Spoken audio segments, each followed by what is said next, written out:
Praise lord. దేవుని యొక్క పరిశుద్ధమైన నామానికి మహిమ కలుగును గాక. యేసు ప్రభువు పరిశుద్ధ నామంలో మీ అందరికీ శుభాలు తెలియజేస్తున్నాను.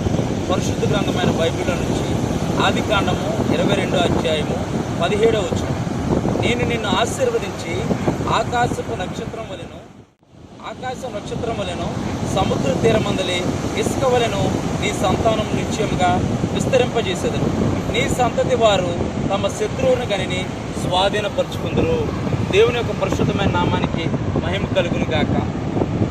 దేవుడు అబ్రహాముని పిలిచి ఈ విధంగా వాగ్దానం ఇస్తున్నాడు. నేను నిన్ను ఆశీర్వదించి ఆకాశపు నక్షత్రం వలెను సముద్రమందలి ఇసుక రేణువుల వలెను నీ సంతానంను విస్తరింపచేదును. ప్రియమైన సహోదరి, ప్రియమైన సహోదరుడా, దేవుడు నీకు వాగ్దానం ఇచ్చి ఉన్నాడేమో.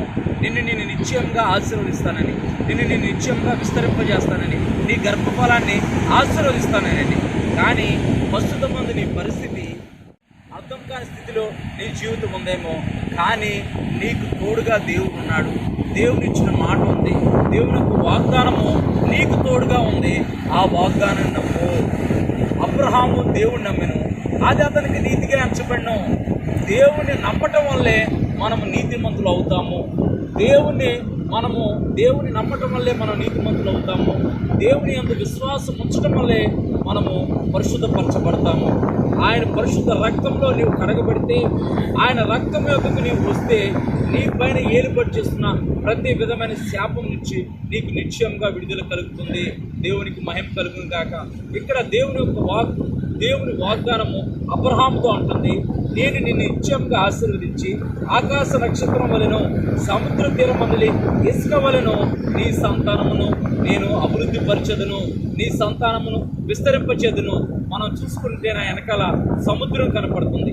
సముద్రపు ఒడ్డు మన కంటి చూపుకి కనపడదు.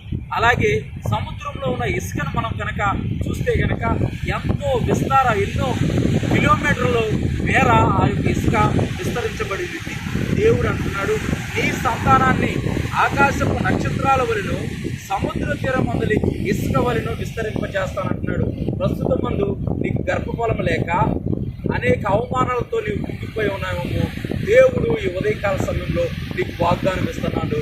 నీ యొక్క సంతానాన్ని ఆకాశపు నక్షత్రాల వలె సముద్ర తీరమందలి ఇసుక వలె నిన్ను అభివృద్ధి పరుస్తానంటున్నాడు, నిన్ను ఆశీర్వదిస్తానంటున్నాడు, నిన్ను నిశ్చయంగా విస్తరింపజేస్తానంటున్నాడు. అందుకే యేసేపు కూడా ఈ బలమైన వాగ్దానము యేసేపు జీవితంలో నెరవేర్చబడింది. యేసేపు తర్వాత వారి యొక్క సంతతి జీవితం అంతట్లో ఈ యొక్క వాగ్దానము నెరవేర్చబడింది. వారు ఆ ఐగుప్తు దేశంలో ఉన్నప్పుడు అక్కడ మరో రాజు అక్కడ పుట్టిన మగపిల్లలను చంపేయాలని ఆజ్ఞ జారీ అయినప్పుడు అక్కడ వారి యొక్క హెబ్రీ స్త్రీలు వారు పిల్లలు కనకూడదు అనేది ఆజ్ఞ జారీ చేసినప్పుడు దేవుడు వారిని ఇంకా బలముగా వృద్ధి చేశాడంట. దేవుడు వారిని ఇంకా బలముగా అభివృద్ధి పరిచాడంట. నీ జీవితాన్ని కూడా దేవుడు నిశ్చయంగా అభివృద్ధి పరుస్తాడు. నీ జీవితాన్ని కూడా నిశ్చయంగా ఆశీర్వదిస్తాడు. ప్రియమైన సహోదరి, సహోదరుడా, కుంగిపోకు, భయపడకు, దిగులు చెందకు. దేవుడు నిశ్చయంగా నీకు తోడుగా ఉండి నిన్ను బలపరిచి, నిన్ను ఆశీర్వదించి, నిన్ను దీవించి, నిన్ను అభివృద్ధి పరచును గాక. దేవుని యొక్క కృప మీ అందరికీ తోడై ఉండును గాక. దేవుని యొక్క కృప మనందరికీ తోడై ఉండి నడిపించును గాక.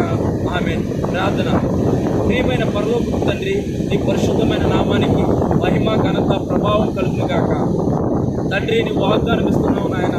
బలహీనంగా ఉంటున్న వారు అయా, వేదనలో, కష్టంలో, బాధలో, ఇబ్బందులు, గర్భఫలం లేక, నిరుద్యోగంతో, అవమానాలతో, నిందలతో, అయా సమస్యలను ఎదుర్కొంటున్న వారితో నువ్వు మాట్లాడుతున్నావు నాయన.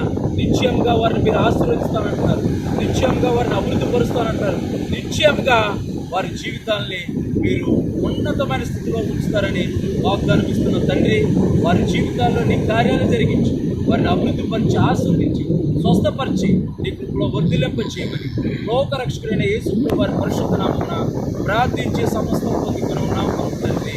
ఆమేన్. Praise lord.